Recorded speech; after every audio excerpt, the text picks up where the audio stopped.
Então, quando rompe essa ortodoxia, Trotsky adiciona uma primeira e fundamental pedra no marxismo. Então, Trotsky deixa essa ortodoxia de lado e acrescenta um elemento superando dialeticamente o marxismo nos limites que o marxismo se encontrava nas mãos da ortodoxia da Segunda Internacional. Não obstante, Trotsky não tinha sido capaz de perceber aquilo que o seu adversário político tinha percebido.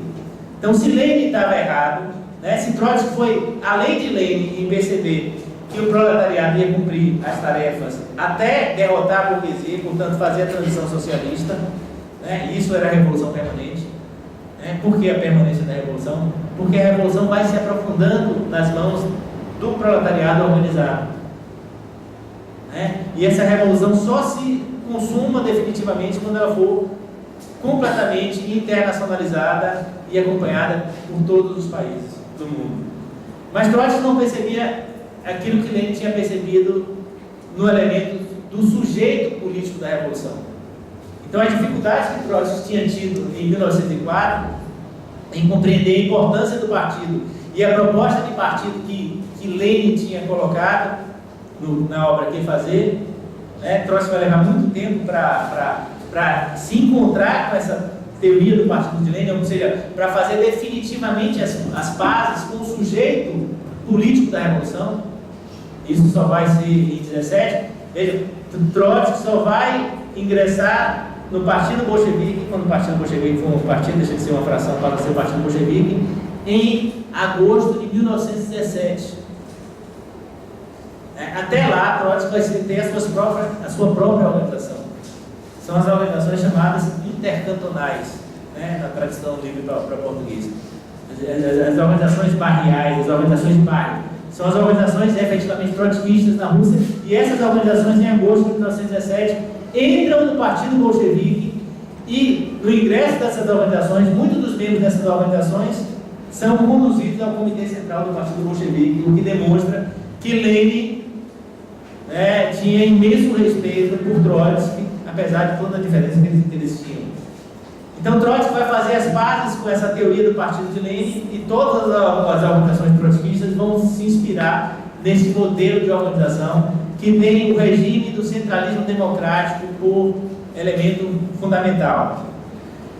Ao mesmo tempo que Lenin encontra o sujeito político da revolução, que Trotsky encontra o sujeito político da revolução no partido que Lenin tinha proposto, Lenin encontra a teoria da revolução permanente, finalmente, nas teses de Abril. Então, quando Lenin vem para a Rússia, depois do seu exílio na Suíça, né, depois que a Revolução de Fevereiro se inaugura na Rússia, Trotsky chega em maio, Lenin chega em abril. Quando chega na estação Finlândia, não tem nada a ver com o país Finlândia, é a estação de Petrogrado. Quando chega na estação Finlândia, que dá nome a um belo livro de Edmund Wilson chamado Rumo à Estação Finlândia, Lenin lança para o seu partido as chamadas teses de Abril. Nas teses de Abril, Lenin admite que o período de desenvolvimento da Revolução Democrática já tinha se concluído. Vejam, está em abril, a Revolução tinha sido em fevereiro. Lenin diz que a Revolução Democrática já tinha se realizado e a tarefa dos bolcheviques agora era se preparar para tomar o poder e, portanto, realizar a Revolução Socialista. Né? A maioria do Comitê Central do Partido Bolchevique, formado por Kamenev e Zinoviev, acusam Lenin de trotskismo, vão dizer que Lenin enlouqueceu, que aderiu ao trotskismo, né? Porque eles estavam próximos de ingressar no governo provisório que tinha se formado ali em fevereiro, né? Que depois seria dirigido por Kerensky, que ainda não é dirigido por Kerensky, dirigido por Polyakov, um historiador e membro do Partido dos Cadetes. Os bolcheviques estavam próximos a ingressar no governo provisório, e Lenin diz que a tarefa dos bolcheviques não é ingressar no governo provisório, porque aquele governo tem características burguesas e, portanto, a tarefa é preparar a derrubada daquele governo e a preparação do poder dos sovietes, né, o poder soviético. Né? Então, do encontro dessas duas personalidades, o marxismo do século XX se realiza.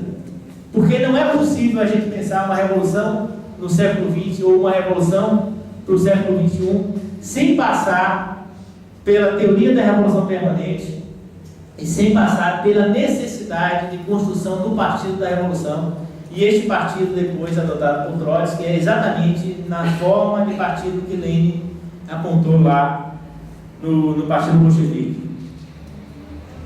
Desse encontro, né, faltava ainda um elemento, porque no momento em que a Revolução Mundial é derrotada, como foi dito aqui por Francisco, né, em 19, né, janeiro de 19 na Alemanha, 21, 23 na Alemanha e no restante da Europa, Hungria, né, o Bielorrusso Rosso na Itália, a situação revolucionária na Espanha, em Portugal, né, as greves na Inglaterra, né, a China 25 a 27, né, esses processos que vão sendo paulatinamente derrotados, colocam o mundo numa época de retrocesso contra-revolucionário. Porque onde a revolução não avançou, a contra-revolução veio e cobrou um preço alto aos revolucionários. A contra-revolução fascista no mundo vai durar mais de uma década e vai tomar boa parte desses países do mundo. E é exatamente no rastro da contra-revolução fascista e em função do surgimento da contra-revolução fascista, da possibilidade que os fascistas encontram de derrotar a revolução no principal país do mundo, o país mais desenvolvido do mundo, que era a Alemanha, em 1933, quando Hitler chega ao poder, que Trotsky dá por fim a tarefa de tentar retomar a revolução por dentro do Partido Comunista da União Soviética e por dentro dos partidos comunistas e, portanto, stalinistas que existiam no mundo.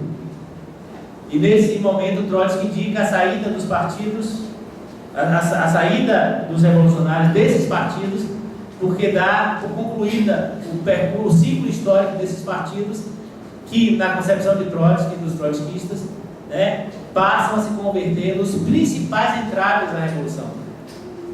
E a tarefa que Trotsky coloca para os revolucionários é a tarefa de construção da Quarta Internacional. A partir de 1934 é a principal tarefa que vai ser consumada em 1938.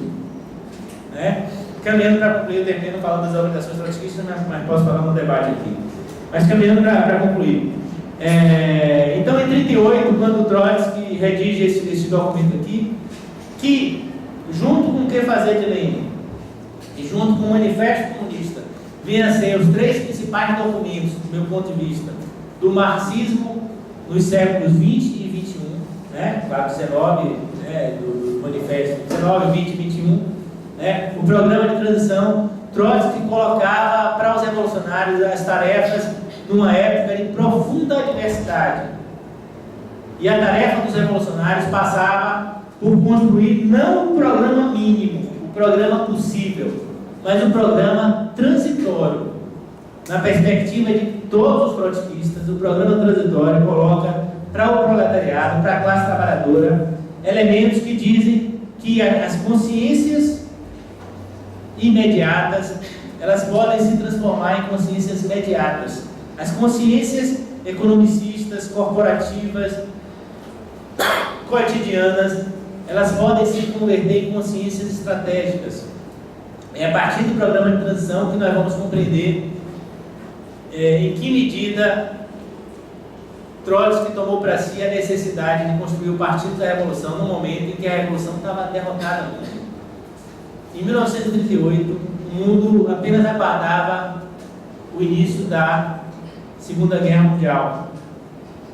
E as possibilidades do fascismo vencer aquela guerra eram efetivamente objetivas. E nem por isso Trotsky se dobrou às adversidades. E, em seguida à morte de Trotsky, os trotskistas levaram a cabo a tarefa de construir a Quarta Internacional num momento de profunda adversidade. E se hoje nós podemos dizer que o stalinismo foi remetido à lata do início da história, porque não realizou uma única revolução. Veja, o stalinismo não foi capaz de realizar uma única revolução, apesar das máquinas, dos imensos partidos que se construíram ao longo de todo o século XX, e principalmente depois da vitória dos aliados, e especialmente da União Soviética, sobre o nazifascismo. onde houve revolução no mundo, essa revolução já nasceu, apesar da identidade com o stalinismo, esses stalinistas precisaram romper com o Stalin para poder desencadear os processos revolucionários. Foi assim na China, de Mao Tse-tung, em 1949, foi assim na Iugoslávia de Tito.